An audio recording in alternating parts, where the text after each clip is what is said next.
G'day, my name's Ian. This is The Dialectic.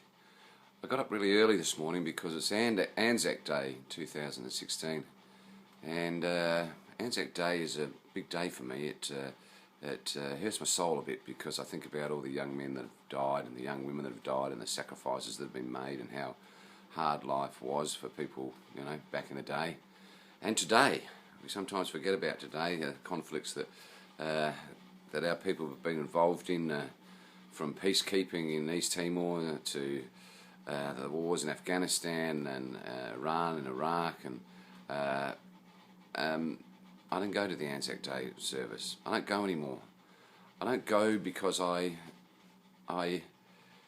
think it's become something that's created by the media, that we need to go there on this one day we're supposed to feel all this great thing for our soldiers. Yet every other day we don't think about it because the merchants of misery don't tell us that we should celebrate Anzac every day in Australia. We should just celebrate it one day. So I have a real dialectic. I want to go and I want to feel for the losses and the sacrifice and the honour and the glory that these people have done for us in the past and are still doing for us. But I just can't go. I can't watch an 8-year-old walking up the street wearing medals, on the right-hand side of their breast because it was for their great-grandfather in World War II. I don't think it means anything. I don't think we really understand the spirit of the Anzacs anymore. I don't think we understand because how can it be that they don't even know somewhere between 300 to 3,000 veterans are living homeless or living on the streets. Veterans are fighting for 10 years for post-traumatic stress disorder to get their pension. Veterans are killing themselves on a daily basis. Yet we all go down on Anzac Day and solemnly bow our heads and remember those that have passed. What about the ones that are still here? What about the ones that are still suffering? What about the 19-year-old that's having Anzac Day in Iran or Iraq or in Afghanistan today? It's a one-day celebration created by the media. We spend, I don't know on the anniversary last year what we spent on Anzac Day. Was it 150 million? Why didn't that 150 million go to the repat that we closed? And the veterans are out the front. They were demonstrating. That was an Anzac Day march out the front of the repat saying, "Do not close our hospital." And so on Anzac Day, I stay home.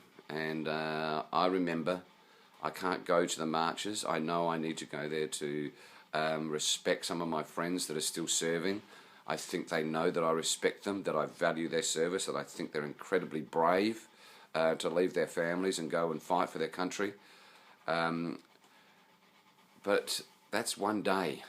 And people wear their grandfather's medals and people cry at the soulful sounding of the last post. And tomorrow, the merchants of misery, the media tell them that they have to go and buy new Nikes and get a new plasma and get involved in road rage. Is that the Anzac spirit? Is that what we want one day when our veterans sleep on the street and kill themselves from post-traumatic stress disorder? I think every day should be Anzac Day, and I'll read you a poem. Why can't every day be Anzac Day? Bravery would be commonplace.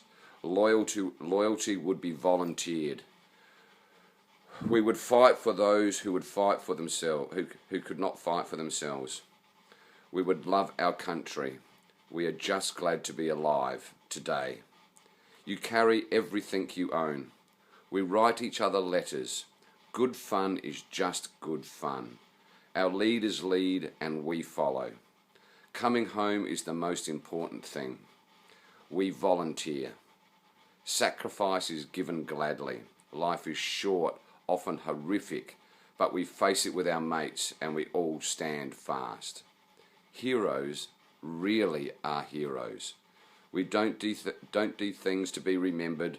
Medals are earned, often with our lives, and probably most of all, every sunrise and every sunset, we would remember those that have fallen, and every day we would live our lives to honour the values that we have fought and died for. I wish every day was Anzac Day. So I didn't go to the Anzac Day march today. I feel terrible about it. But then tomorrow can be Anzac Day. The day after can be Anzac Day. And we can remember them every day. Truly when the sun comes up and truly when the sun goes down. Not on a day that the media tells us is the most important to do it. Not when hundreds of millions of dollars are wasted on banners when they should be given to our veterans. I really do wish every day was Anzac Day, and that's how I'm going to remember them. My name's Ian. This is The Dialectic. It's really early in the morning, but I wanted to do this straight away. Thanks for watching.